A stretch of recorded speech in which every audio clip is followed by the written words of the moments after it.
नमस्ते, केम छो, welcome back to योगिता's kitchen. आप सभी जानते हैं कि कोविड के केस कितनी तेजी से बढ़ रहे हैं। जरूरी लगे तो ही आप घर से बाहर निकले और बाहर निकले तो मास्क वेयर करके निकले।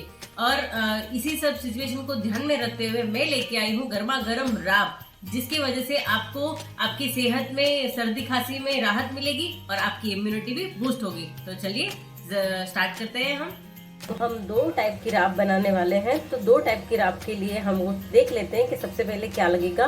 गुड़, घी, बाजरे का आटा, गोंद, अजवाइन और सूट पाउडर।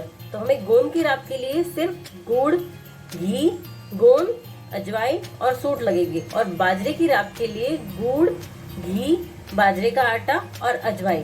तो चलो शुरुआत करते हैं। गुड़ का हमने 2 गिलास पानी डाल के गुड़ का पानी तैयार कर लिया है।